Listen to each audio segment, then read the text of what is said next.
everyone, and welcome to another episode of the Daryl Talks podcast.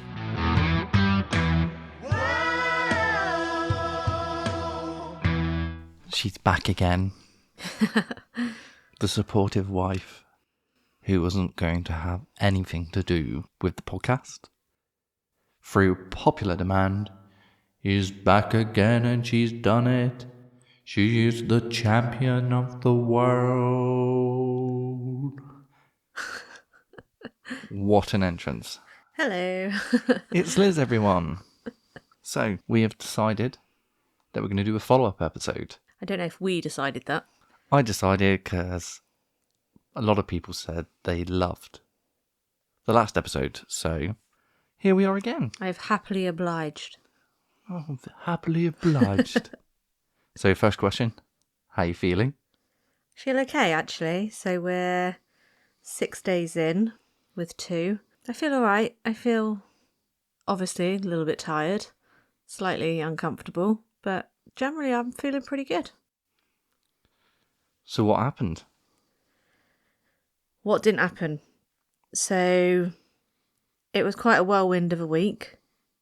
Our daughter was poorly the week leading up to the birth of our son, to the point where she ended up in hospital 2 days before he arrived. So that was all a bit stressful, but thankfully she's much better now. So that was the Wednesday, and then on the Friday it was all systems go. We got told basically it'd be the safer option for me to have a section at that point. A C-section, not to be sectioned. And then, so you and I went in to Derriford, the crack of dawn, it felt like. And, well, the rest is kind of history. And as promised, I did make a joke. So we literally walk into the maternity unit at Derriford and we're greeted by a lovely midwife called Sue. She said, I'm going to be looking after you today. So, oh, brilliant. Okay, lovely. Great. Get comfortable. This is where you're going. Blah, blah, blah, blah. In walks Daryl in his usual cheerful self at that time of day. I'm nil by mouth at that point. So that means no water. No, I could only have water. I could only have sips of water, but nothing else. So I hadn't had anything since, like, tea time the night before. Thursday night. Yeah, so we walk in, we get comfortable. Well, as comfortable as you obviously can get. Daryl's new pal, Sue, the midwife, comes in. And she was lovely. You know, he's smoozing. Smoozing? I think I was schmoozing more than... Schmoozing. Yeah. And Sue then starts offering Daryl basically breakfast. Because, you know, poor Daryl. Unfortunately, not breakfast in bed. Oh, good Lord. She was about 90. She wasn't that old. No, she was about in her 60s though, wasn't she? She was lovely. She was so lovely. Yeah, like I said, we were in at 7:30 in the morning. Little Jackson, well, there's nothing little about him, arrived at 9:32 Friday morning. And as we went into theatre? We walk into theatre and obviously Daryl's all in scrubs, different colour scrubs to the actual surgical team. I look like John Dorian. Basically, I'm in a gown at this point, and I'm walking in, and I made the comment to the midwife and a few of the surgical team, because I didn't want them to be shocked. I said, oh, I'm not wearing any pants, by the way, because I knew they were going to put a catheter in through previously having a section. So I said, you know, just so you're aware, I'm not wearing any pants. And they were like, yeah, no, absolutely. You'd have to take them off anyway. For the catheter. I was like, okay, fab. In walks Daryl. It's okay, I've kept my pants on. Obviously, the whole room then erupts. I'm like, oh, for God's sake. Yeah, this is my husband. I couldn't pretend to be a doctor. I wasn't allowed. No, so with our daughter, Daryl walks into theatre and was like, right, Dr. Daryl's here. Don't worry, everybody. Felt like it was a grand entrance because all the team were already in there, but we were like one of the first in there. So people joined us, to which I sort of greeted them. Oh yeah, you're the life and soul of the theatre room. Well, it's theatre. That's why they call it theatre. It's dramatic. It wasn't though, was it? The whole thing wasn't very dramatic. No, I thought it was weird that they asked us what music we wanted Oh, that on, was as if like lovely. we had planned that. Yeah, so apparently people have like baby arrival playlists. Can you imagine? Oh, there it is, or something like that on. Well, saying that actually, so in the car journey on the way over to Derriford Friday morning, DJ Daryl, was in charge of, putting a few tunes on, set the mood for the day. And so ultimately it goes on to Spotify, and any song that has the word baby in, we end up listening to. Apart from Baby Got Back. Yeah, we didn't listen to that one. I think that was on the list. We just made it to the hospital a bit quicker than I anticipated. But yeah, so they basically said, what would you like to listen to? We just had the radio on, didn't we? Yeah. I mean, not that I was even listening to the radio, but it was just background noise. Yeah. Dulcet tones of Michael Ball or somebody. No, it was Amanda Holden. She was chatting at one point. I remember that. So it was Heart FM. Also, if you do hear a random squeak Oh, yeah. in the background, that would be our son. Obviously, we can't abandon him. And that's also That was the dog. the dog who liked to get involved as well. My firstborn. We literally are surrounded by random noises. So It's like a zoo here. yeah, obviously I try and edit it out, but I quite like the realness of this episode, as we're being so honest and we're an open book. So this is what it's like. If you hear a cry, obviously, if they start getting really mad. Yeah, he should sleep, hopefully. He's had a good little feed. So, should we start with some of the questions from people? Yes, let's. Yeah? Absolutely. So the first question was from Laura Kay, who is a good friend of ours. And she asked, does Jackson have any similarities to Yui? And Yui is one of my best friends. He was a usher at our wedding. And for context, this is purely joke. There is no sort of suspect I'm glad you said that, in because, this. Because I don't want anybody to actually think, oh yeah, that's going on. So, Lyra came home one day from her nanny's with this denim Tweety bird, what's it called? Jacket, a denim jacket. A denim jacket. Which is adorable, by the way. Thanks, Mum. It is very adorable. However, one of my best friends, Yui, also has a denim jacket, not with Tweety bird on it. I'm sure he would have loved that. They probably didn't have his size because he's an absolute giant. Also, Lyra's blonde. Me and Liz are both brown. So that hence the question. At this point, I mean, he is only 6 days old. I wouldn't say he resembles Ewan at all. Jackson has got darker hair than Lyra, but obviously it could all change yet. And I've seen his dong, so I know he's mine. Know what I'm saying? And our friend Ewan is currently in Canada. In the Navy. Yeah, hopefully we'll get him on the pod at some point. So the next question is from G, who obviously was the paramedic. And she asked, how did you feel when you found out we had a boy? Oh, do you know what? It was lovely. So I said from the beginning, I think we're having a go anyway. But the whole experience of having a section, and then so basically what happens is you're obviously led down and they've got like a curtain in front of your face. So you obviously can't see what's happening to the rest of your body. You obviously can't feel it. You can't feel what's happening. So you have no idea at what point this child is suddenly going to appear. And so what they do, obviously they take the baby and they ultimately lift the baby up like Simba.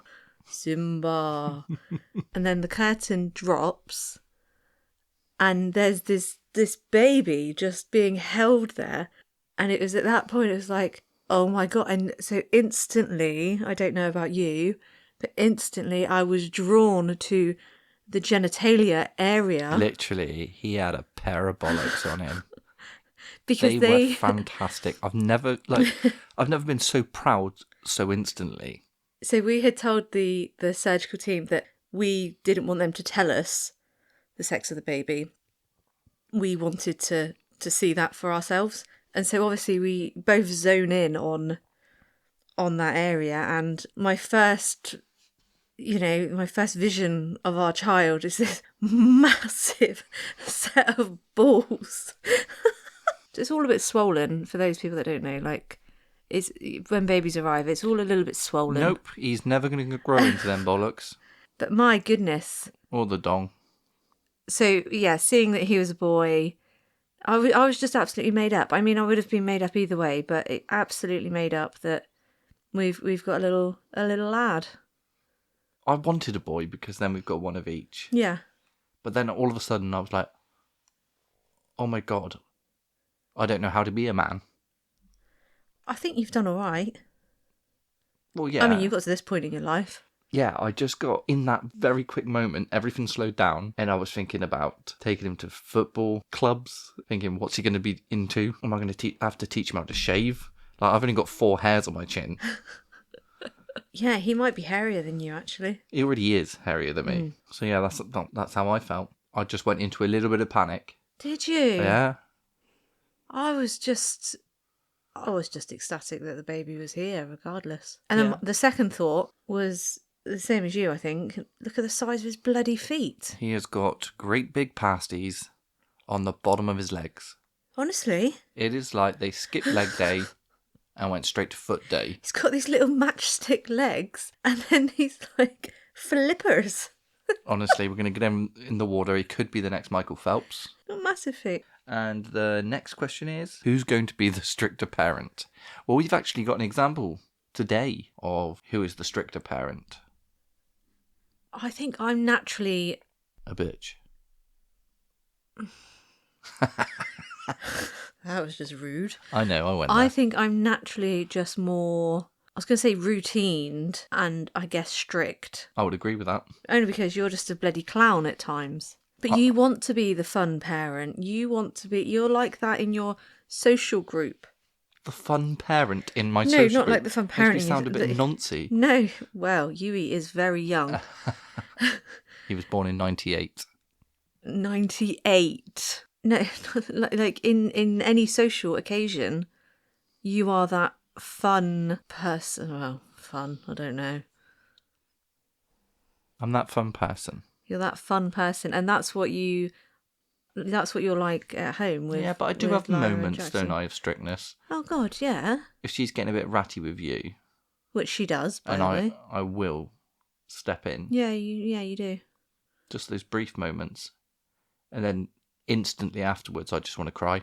Yeah, see, you have like instant regret for telling her off, whereas I'm like, no, that is wrong. How's she ever going to learn? Jackson will be the same. How will you treat the kids fairly with your attention? So obviously this came up in the last podcast. So again, it's still too early to tell because we don't know what Jackson's going to need in terms of attention. Whereas Lyra's quite needy. He might be so independent and just be quite happy sorting himself out. I think for the time being, I feel like we've balanced it pretty damn good. Yeah, we're only a few days in, aren't we, at this point? Yeah, so the stage we're at the moment is obviously Liz, because she's had major surgery. I tell you, I've had major surgery. And she's also had internal surgery as well as major surgery. She's less able than she usually is. So therefore... Which has not stopped me, by the way. It hasn't, and it's the most frustrating, scary thing ever. And then all I get is moaning at from the husband. Yeah, because my wife won't do as she's told. I've never been good at it.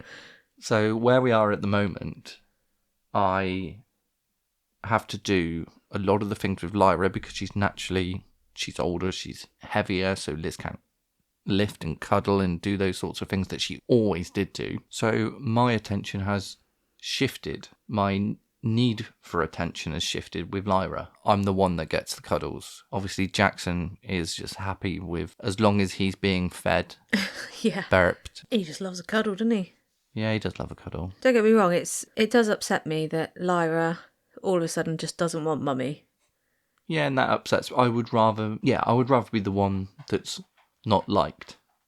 It's not that she doesn't like you. That's how I take it. It's just she sees me a lot.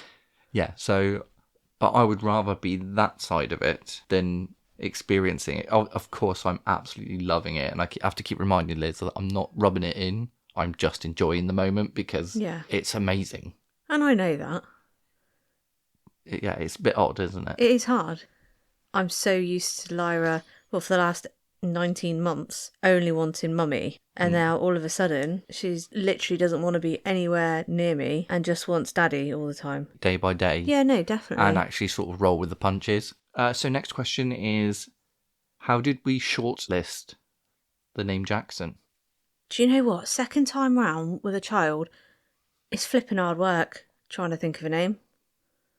So obviously, because we didn't know what we were having, we had male and female names. But ultimately, we kind of had our own little lists, didn't we? I don't know, had about five names each or something. Yeah, so we went up in our very little spare time in the car or stuff. We would Google best names, and yeah, there'd like, be not when we were driving, when we were passengers, by the way. because we drive safe and slowly. Yeah, so we would go through thousands of names, and obviously similar ones crop up on the same websites, and we would sort of rule out, and we probably started with Lyra. We had about 20 names for male and female. Yeah. And gradually whittled it down. This time we probably had about 5 each. That's the difference from 40 names to 10. Yeah, and also I was quite adamant that if we did have a boy, I didn't want our son to have the same name as what we would have called Lyra if she was a boy. Which I was quite happy to have, because I love that name. But I didn't want to do that, so that then just added a bit of a spanner to the works. Yeah, and we also had a spanner with a female name as well, didn't we? Oh, God. Right, so this absolutely devastated me as well. I think it was more of a hormonal thing. If we'd had a girl, she would have been called Layla. But about, I don't know, 6 weeks ago, a lady that I work with had a daughter and called her Layla, which obviously is beautiful and really chuffed for her. But it absolutely devastated me that that's what we were going to call our daughter. We both got proper emotional, didn't we? Yeah, like it really upset me because it's like, well, that's what I was going to call my little girl. So we stuck with it, though. We did stick with it, After a bit of the old car salesman. Yeah, you were adamant you really wanted Layla. Yeah, sort of had to put a proposal in. Yeah. 12-page proposal to Liz. I was looking at different names. I wasn't. Yeah. Because I had already planned a tattoo for that name, because I love Eric Clapton. That's one of my favourite songs ever, is Layla. And plus Lyra and Layla, it was magical. I mean, as it happens, it didn't matter either way, but it didn't matter. In the moment, it mattered to me. Well, Yeah, to us, it mattered absolutely, to us. we did get proper emotional. We whittled down Jackson. The reason we chose Jackson was purely because we liked the name. Yeah. There isn't any sort of mystical, magical reason behind it. I googled it afterwards to see, like, what does Jackson mean? Does it mean like prince in Persian or something cool like that? And it literally says the son of Jack. Who's Jack? In which case, actually, somebody suggested Daryl's son. Daryl's son. Mm. No, doesn't even have a ring to it. No, but you've got to say it. Daryl's son. No. Okay. Well, it's not too late. We haven't registered him yet. No. Okay.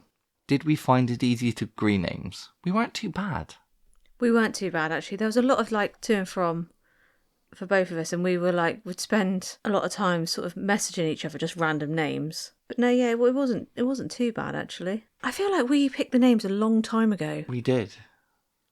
Like a long time ago. Yeah, and that's, in our opinion, the best thing to do. We then got us used to those two names, didn't it? Yeah, that's why we were so devastated with Layla. Yeah. Because we had that name in our heads and hearts for so long. Yeah. Yeah, but like Jackson was, I think, pretty much always going to be called Jackson, really. Daryl wasn't one of them. No, ages ago I did really want Daryl Jr., but now I just want somebody else to name their child Daryl. So, anybody out there looking for children's names? I'm a delight. The name means prince. Does it, in what, where does it mean prince? Google it. Oh, Google right it. now. Google it now. We can wait, can't we? Data analysing robot youth life form. That's from the film. Oh. What does Daryl mean in the Bible? It means beloved, darling, dearly loved. Oh, stop it. What does Daryl mean as a name? Well, I think he's making it up. the website I went on, it said Prince. When was the name Daryl popular? 1950s to 1960s. So not in 2024. Bugger. So the next question is, who is more likely to sing off key on a lullaby? Oh, flipping heck, you don't stop flipping singing. Yeah, I'm not going to do it on the podcast, but Honestly, I it's can. constant. And also, I'm like Barry White for babies. he makes songs up. And also, do you know what? The most annoying thing is any lullaby, right? You could just say you're singing Humpty Dumpty, right? Everyone knows the words to flipping Humpty Dumpty. No, not Daryl. Daryl does not know the words. He knows Humpty Dumpty sat on the wall, and then God knows what comes out of his mouth after that. It's like a whole new nursery rhyme. Who doesn't know the words to Humpty Dumpty or flipping Bar Bar Black Sheep? How can you get that so wrong? And it's so frustrating. Every song, every lullaby, nursery rhyme, song, anything. Yeah, but isn't that more creative? No. Aren't I inspiring our No. next generation to be creative? You're winding your wife up and confusing the children. Not confusing They're them. confused. They don't understand what's happening. What happened to Humpty Dumpty? Where did he go? Yeah, but did he fall or was he pushed? Well, this is the thing. He fell. Not according to Daryl. Poor Humpty Dumpty. I did not think on this podcast we were going to be having an argument about Humpty Dumpty. Of all the things that I say. So, in answer to the question, Daryl will be doing the most singing. The reason Liz isn't singing is because she is horrendous. I don't like her car singing. Right, I've got a banging voice. Just saying. Yeah, that's it. It gives you a banging headache. Should have seen that coming. The next question is from Kerry, who is one of the Woofs and Walkers gang, who I walk my dog Barry with. Daryl and his ladies. And she has asked, what is the one thing we're going to remind Jackson of on his 18th birthday from the day of his birth? I'm going to say it. His great big ball sack. Honestly, my goodness. Like, I was expecting acorns, and we ended up with Melons. melons, yeah. Watermelons at that. Yeah, like there was an old magazine called Viz. Viz. Yeah, and part of their like cartoon strip, it wasn't a magazine, it was a cartoon magazine thing. Like a comic. Comic, that's it. And one of the characters in that had a massive ball sack. So yeah, that's what he looked like. So what am I going to remind Jackson of? I'm going to remind him of... Do you know what? I'm probably just going to remind him of the sacrifice I had to make being in theatre with his dad for like nearly 2 hours, listening to the jokes, not being able to move. Yeah, you can get away. You're my favourite type of audience. Literally couldn't move. Right, so the next question is from Beck. She's your sister. She is, yes, thank you for clarifying that. Were you nervous about the C-section? No, not at all. Absolutely not. So I had a section with Lyra. I was obviously nervous about that because she was breech and had never done it before, but I had such a lovely time. The whole experience was lovely. And so, yeah, no, wasn't concerned at all about having a section this time. Again, the whole experience, would highly recommend it. Yeah, I was less nervous because we'd done it before, that was it. Yeah. But then I wasn't that nervous last time. Because they call it major surgery, and I think because it's so major, There's more people there. You had an audience. There was loads of people in theatre this time. Yeah, it's like, why didn't they applaud as well? Sorry to interrupt. Applaud who? Me? When they lifted the baby up, I was expecting Why? applause. Really? Yep. No, I definitely wasn't expecting applause.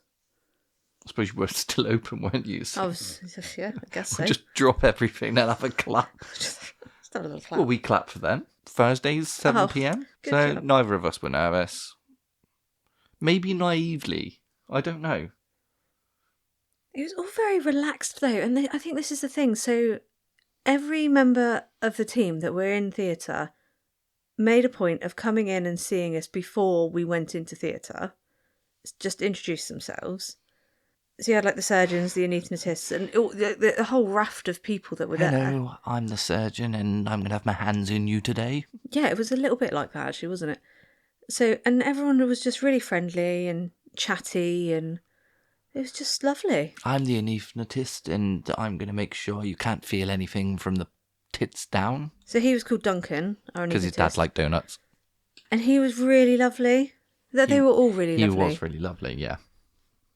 And we also had quite a few students, either from like the surgical team or the midwifery team or the anaesthetist side of things. So we had quite a lot of students in the room as well, which I'm all for. I'm a big believer in encouraging a teaching moment. Especially as it is a university hospital. Yeah, no, definitely. I would never shy away from it, because at the end of the day, they are being so carefully watched by their mentor or whoever. I wasn't concerned at all. And there's more eyes to spot something going wrong.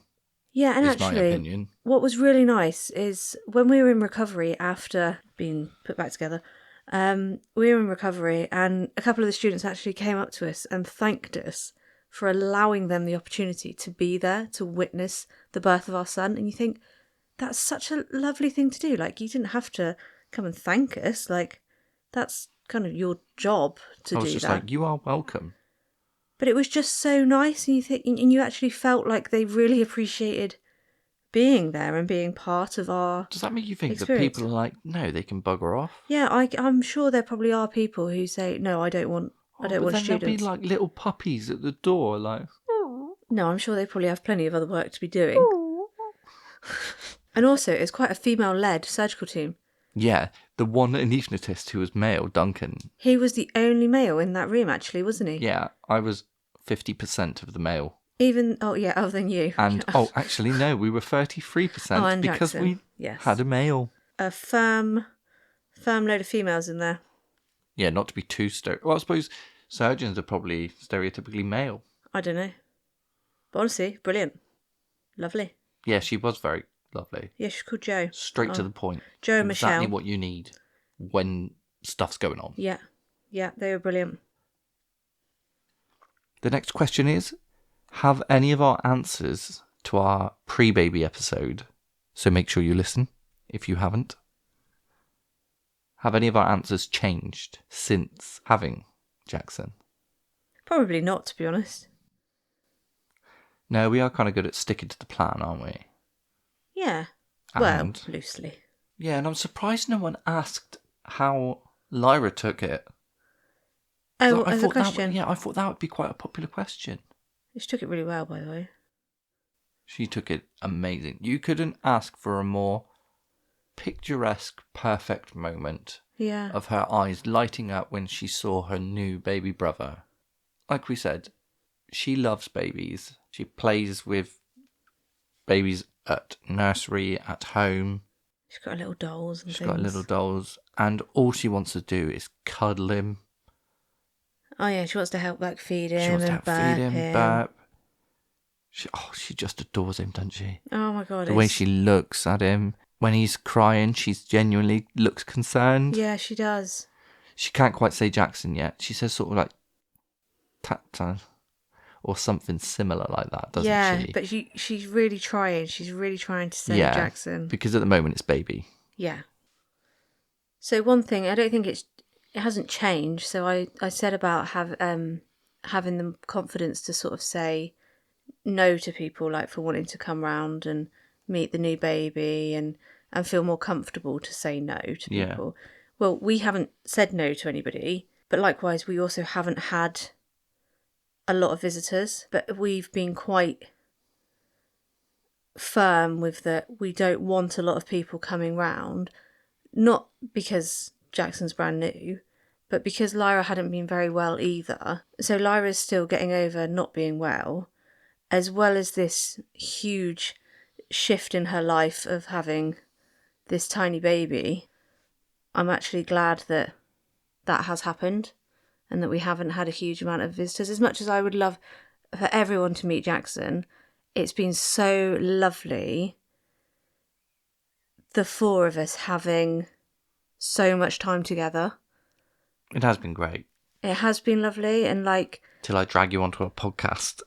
yeah, make me do some work. And it has been really nice just spending some like proper family time together. And we really have as well, haven't we? Yeah. Like there's no expectation to do anything in a day. Like we've had mornings where we've just sat there because Lyra's not been herself. Yeah. Obviously, Jackson's going to do whatever we do. He's just going to sleep, isn't he? He literally has no choice, no. Whereas having Lyra not be herself, not have those energy levels all the time, I've just really enjoyed us all four just being in bed together. Yeah. And, you know, for those small moments, having breakfast, all three of us. It's so rare that it happens. Oh, no, it just doesn't. It just doesn't ever happen, does it? So the way the routines are working out, we're still working on, really, aren't we? Oh, God. Do you know what? I think that's going to be months down the line. Yeah. Because, like, at what point do babies have a routine? I mean, crikey. Whenever they feel like it. Well, our routine it's not really been around him. No, it's very much been around Lyra. Yeah. Which I think that's probably the right thing, though. Yeah, so like if obviously I would always be up 6 o'clock, 5:45, walk Barry by I'll be out walking Barry at 7:15. That has just been nigh impossible bar one day. Yeah, at that time of day, because of getting up in the night and that broken sleep. Oh, God. If it's... So I think that, just for example, this morning, I did something for... I literally, it's a blur to me, but I did something at around 4:30 and you made me go back to sleep. Yeah, so, 4:20. I think Jackson, it was like the third time he'd got up or something. And I was desperate for a wee. Absolutely desperate for a wee. And I put him down, and the second I put him down, he started getting quite upset. So obviously picked him back up, but still really needed to go to the loo. So I woke you up and said, can you just give him a cuddle? How are you finding prioritising self-care?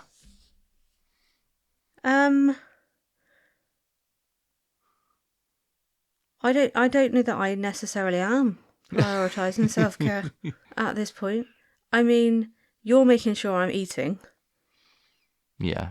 Because, well, let's be honest, if you weren't home, I could easily go all day and not eat anything. Yeah. Which is ridiculous. And I know that's ridiculous, but you just get so busy. If it's not... Even I went a day where I had 2 bits of toast at, say, 8:30, and I didn't eat till 9 o'clock in the evening. Yeah, I don't know, we're just absorbed in what we're doing. In getting this right and trying to fit in do you know this new life. I don't even know if it's getting it right. It's just trying to survive at this point, isn't it? Yeah.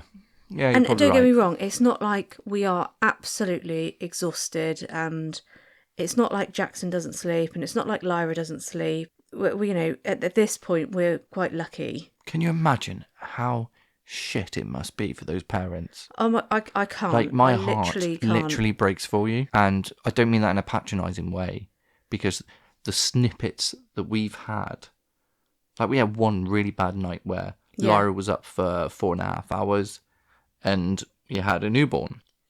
It felt like hell. In all honesty, Oh my God, the next day was just atrocious. Yeah, and we're trying to do things normally, but everything's sluggish. I felt like I didn't have any energy for the children, whereas usually I'm absolutely bouncing off the walls. They are more tired. They're tired before I am. Yeah, but I just feel like you just find it from somewhere, don't you? And you just get on with it. It is weird how the energy, even when you have so little sleep, you just keep going.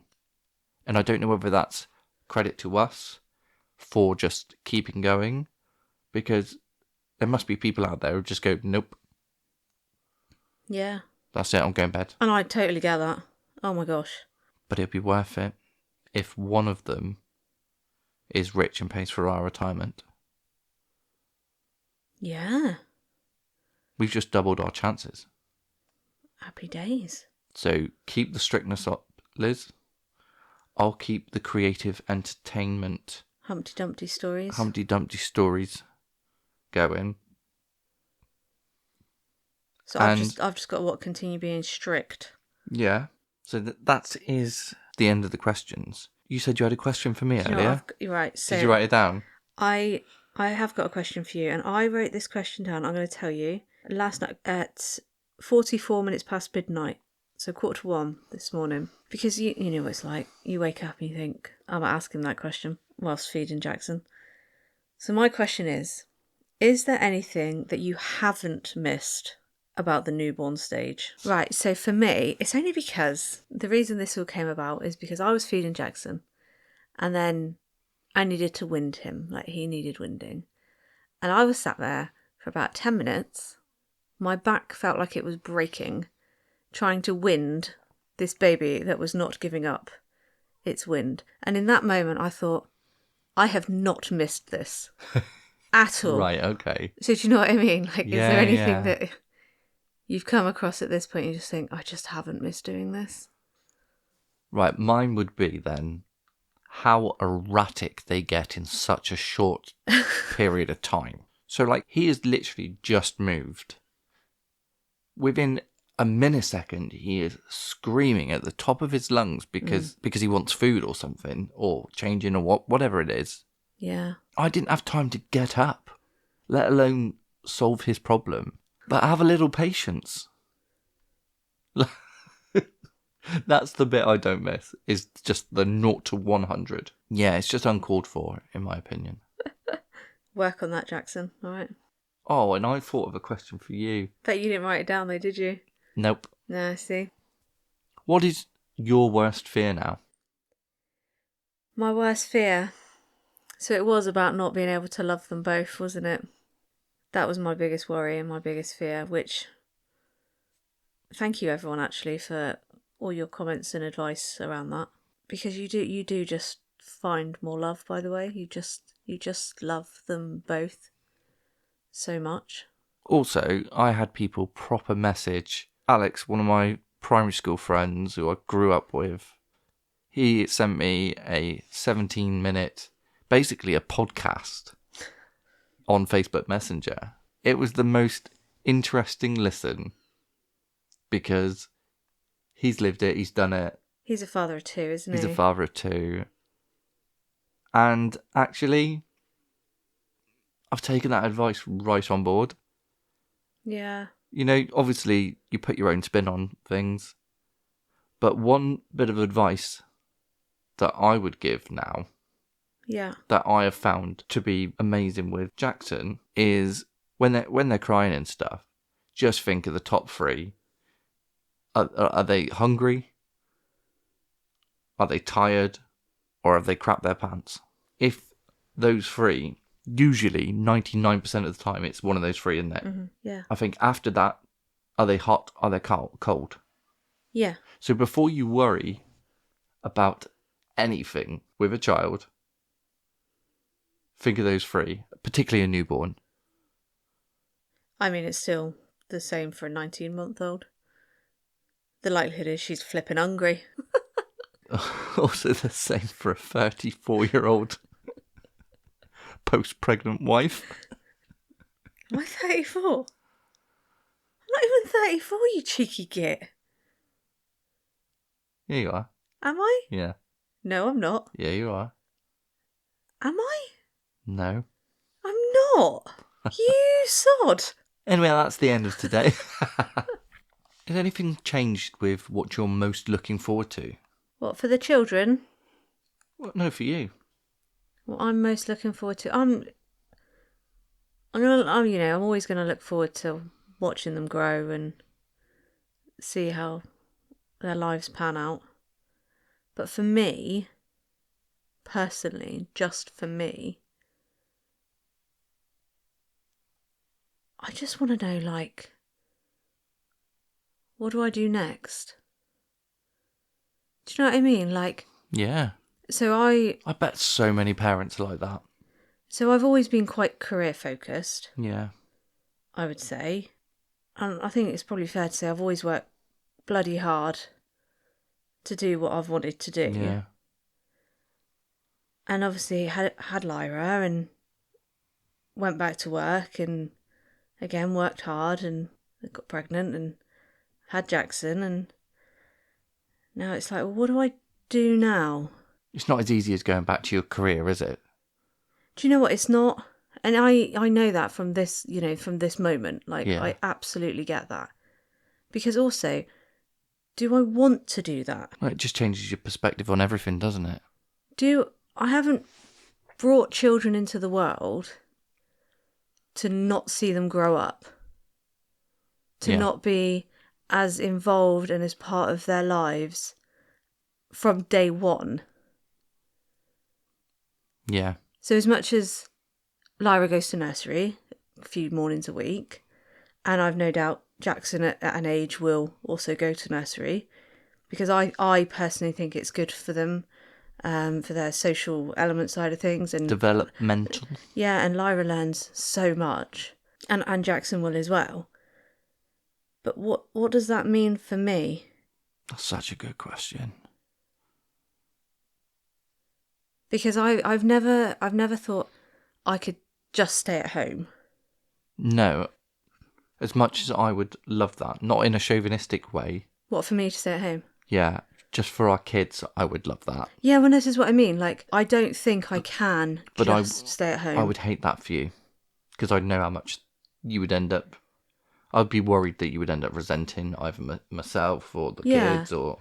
Yeah, and that does worry me. And it's something I've thought about, like, even when I was pregnant with Jackson, like, what is going to happen next?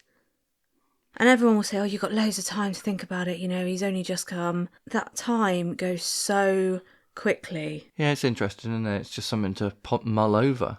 Yeah. What do you do next? Do I stay home and put everything into being, like, mummy, and put everything else on hold? And because stopping... Or do I try and balance and do both? But then my worry with trying to do both, so say I go back to work and I drop hours or whatever, I feel in this moment that I wouldn't be able to do the job that I would want to do sufficiently and as well as I have done, because I'm not putting the hours in to do it. Does that make sense? Yeah, absolutely. I think to be successful at anything, you have to put the hours in somewhere. We've got to commit, haven't you? So whether that, if you ended up saying, right, I really want to do this. Yeah.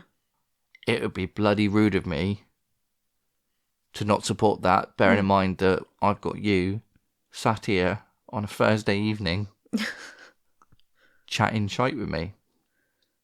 When I could be in bed catching up on my sleep. Because this for me is an outlet. Yeah. I do this because I enjoy it. If this, for whatever reason, ended up becoming too much, this is the bit that would have to go. Yeah. Which is such a shame because I love it. If there was ever an opportunity that I was able to do this full time, I would be right in there. But it would have to be financially viable. We don't do these things for free. Well, I do. Well, you're this, yes, I appreciate this, we do. But then I think about, give it 4 years, they're going to be in school anyway. Absolutely, and then you've got 9 till 3. Yeah, that's a good chunk of the day. Be a lady of leisure, couldn't I? I'd be useless lady of leisure. I would be fantastic. You would really embrace it. Oh my god, me and the girls would go Costa, and actually it would be a perfect time to do a podcast. I guess that's a bit of a fear of mine as well then. Yeah. Well, I think we'll leave it on that because that is a very well-rounded question to leave on.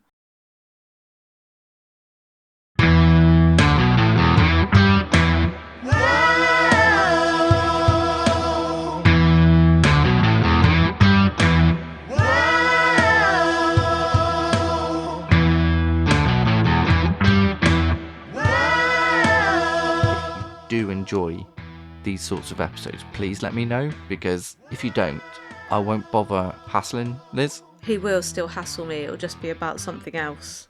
So yeah, thank you so much for listening. Please thank Liz for joining us. I've had a lovely time, thank you. Keep sharing, keep following. I want this to be a back and forth with the people that are listening. I don't want it to just be me talking at you.